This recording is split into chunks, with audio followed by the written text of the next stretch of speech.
Mark, I know after the game on Saturday you weren't paying too much attention about having moved into the top half of the league. What sort of challenge are you expecting this weekend?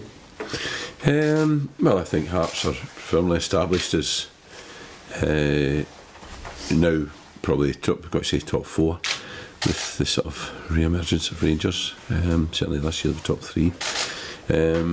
So when you come up against one of the top teams, you always expect a game,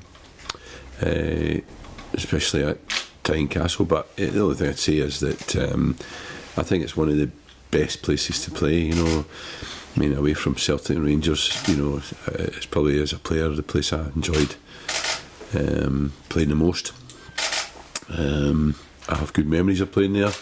I mean, fantastic crowd. You know, they well supported. Their crowd are as good as anyone. So you know, it's always a great place to go and play. And some of our boys, of course, haven't been there. So you know, a few of them, the younger ones and the ones who have come up from the south in the summer, I've got that to look forward to. So yeah, it was quite a while ago, but last time obviously you went there, it ended in pretty disappointing fashion. How confident are you that type of thing couldn't happen this time? Hey, you need to remind me what happened. 6-0. Oh, that one. Listen, I think it was like 3 years, something like that, for quite a long time, and there was a couple of late goals. You know, we had Josh Lowe playing in midfield, we had players injured, we had players missing. I don't even take it into account. You know, I think we've beaten them since then. You know, so that's more significant if you want to sort of think about previous results. So, but I don't consider that either, to be honest. It's all about Saturday and head-to-head then. But, you know, I say again, it's not a place that we should have any fears of going. It's a place we should go and really relish the challenge of hopefully maybe starting on some sort of run. You changed the formation last week to bring David Ferguson. Is that something that you look to do more often? That would be a one-off? I mean, maybe more often. It was probably not a one-off, but I think it was for the day, that's for sure, because you know, I said before the game that we do find it difficult to play against teams who play a different system from us, you know. And we matched Thistle up, and then I asked the players obviously to win their own battles, and they did. So, you know, Hearts are a different proposition, although the other night they went to Hamilton and played the same way. So it'll be a bit of cat and mouse in the sense of knowing how they're going to play, them knowing how we're going to play, and working it out from there. But you know, the system worked for us on Saturday, but it doesn't mean to say it's going to work every week.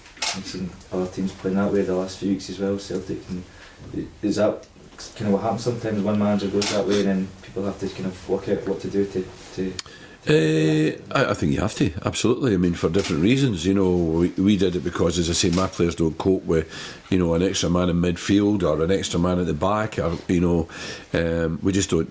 We don't improvise well. You know that there's a thing that happens. You know, when you play a different shape, then what happens is, you know, when the ball switches from one side to the other, 1 minute I'm picking you up, and then the ball switches, I now have to pick you up.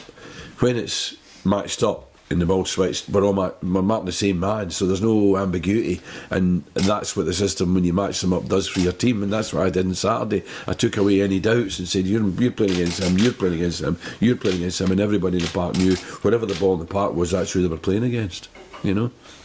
Mark, just at the weekend there was a report in the Sunday Mail about the SFA's Project Brave, about how they're going to change the youth system. The suggestion maybe a 2-tier system, which might not involve Motherwell in the top tier. Obviously it's very early days, but how important is it for Motherwell to still be involved, have the same opportunities as other teams to build their youth? Well, I think there's two, without giving it a lot of thought, there are 2 points come to mind. One is, a fundamental part of our model here is producing young players to move on, to maintain the club, to guarantee the long-term survival of the club. We need to do that. We need to be allowed to do that. And the second one is, I would say that I would challenge any team in the top division of Scotland to show that they're playing more young players coming through our academy than we are. You know, we are putting young players, we are putting our money where our mouth is. You know, we are putting players in the team. And if our ability to do that is affected in any way by any new change of tiers or whatever, then I think it would be a disgrace, to be frank. Is that something you're confident that you will have a say in? What I don't know anything about it. You know, I've heard about it, but I don't know what stage it's at, so I can't make a comment about it. Just on back to the game, any team news at all for about Hamill and Chalmers, are they still? Chalmers is still out, Hammy's okay. Everyone else that was okay is okay. Yep. Cal McHugh's making big strides. Won't be anywhere near Saturday, of course. Lee Lucas isn't quite ready, but the rest that were available on Saturday are.